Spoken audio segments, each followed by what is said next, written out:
Hello, എല്ലാവർക്കും പുതിയൊരു വീഡിയോയിലേക്ക് സ്വാഗതം. അപ്പോൾ നമുക്കിന്നൊരു ഹെൽത്തി റെസിപ്പി തയ്യാറാക്കാം കേട്ടോ. അപ്പോൾ അതിന് വേണ്ടിയിട്ട് കുറച്ച് എള്ള് ഞാൻ എടുത്തിട്ടുണ്ട്. ഒരു 2 കപ്പ് എള്ളുണ്ട്.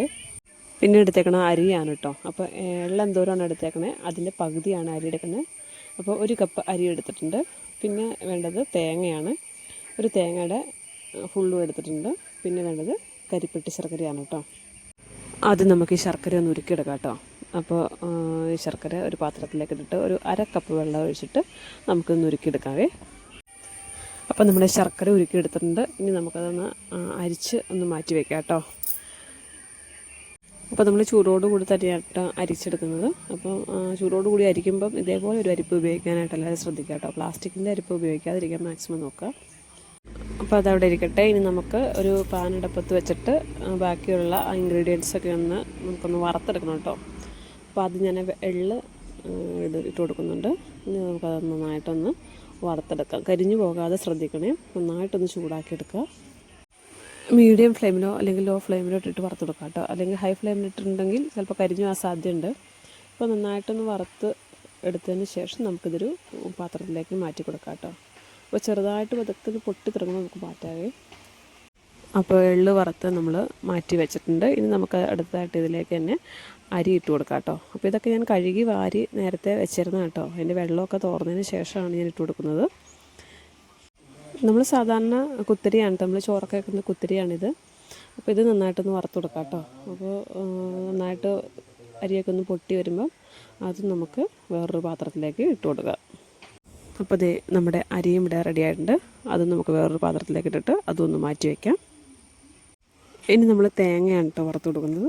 അപ്പോൾ ഈ തേങ്ങ ഞാനൊന്ന് മിക്സിയിലിട്ട് ഒന്ന് ചെറുതായിട്ടൊന്ന് ക്രഷ് ചെയ്തെടുത്തിട്ടുണ്ടായിരുന്നേ. അപ്പോൾ ഇതെല്ലായിടും ഒന്ന് ഒരേപോലെ ഉണങ്ങി കിട്ടാനായിട്ട് നമുക്കിത് സഹായിക്കും കേട്ടോ.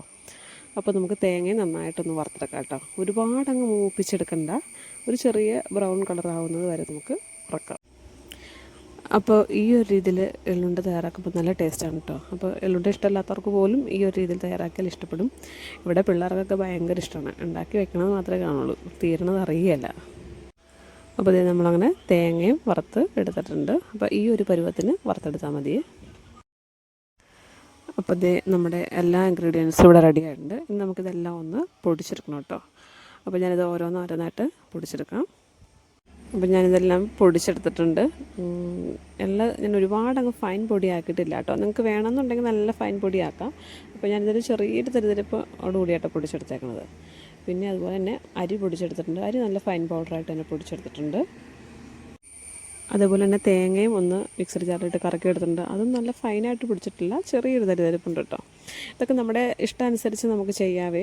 കൂടുതൽ തരി വേണമെന്നുണ്ടെങ്കിൽ ആ രീതിയിൽ ചെയ്യാം, അല്ലെങ്കിൽ ഒട്ടും തരി വേണ്ടാതാണെങ്കിൽ അങ്ങനെയും ചെയ്യാം. അതൊക്കെ നമ്മുടെ ഇഷ്ടത്തിനനുസരിച്ച് ചെയ്യാം. ഇനി ഞാനിതിലേക്ക് ശർക്കരപ്പാനി ഒഴിച്ചു കൊടുക്കുകയാണ്. അപ്പോൾ മുഴുവനായിട്ടും ആദ്യം ഒഴിച്ചു കൊടുക്കണ്ട കേട്ടോ. ചിലപ്പോൾ അത് ബാക്കി വരും. അപ്പം വെള്ളം അധികമായി പോകണ്ട. അപ്പോൾ അതുകൊണ്ട് കുറേശ്ശെയായിട്ട് ഒഴിച്ചിട്ട് നമുക്കിതേപോലെ ഒന്ന് മിക്സ് ചെയ്തെടുക്കാം. ഇനി കരിപ്പെട്ടി ശർക്കര ഇല്ലാത്തവർക്ക് സാധാ ശർക്കര എടുക്കാം കേട്ടോ. പക്ഷേ നമുക്ക് കുറച്ചും കൂടി നല്ലത് കരിപ്പെട്ടി ശർക്കര തന്നെയാണ്. അപ്പോൾ കുറച്ച് ശർക്കരപ്പാനികൾ ഞാൻ ഒഴിച്ചു കൊടുക്കുന്നുണ്ട്. വീണ്ടും നന്നായിട്ടൊന്ന് മിക്സ് ചെയ്യാം കേട്ടോ. അപ്പോൾ ഇനി ഞാൻ സ്പാച്ചിലൊക്കെ ഒന്ന് മാറ്റി വെച്ചിട്ട് കൈ കൊണ്ട് തന്നെ കുഴച്ചെടുക്കുവാണേ. അപ്പോൾ നമ്മൾ കൈ കൊണ്ട് നന്നായിട്ട് കുഴയ്ക്കുമ്പോഴാണ് എല്ലായിടും ഒന്ന് ശരിയായിട്ട് മിക്സായിട്ട് കിട്ടുള്ളൂ.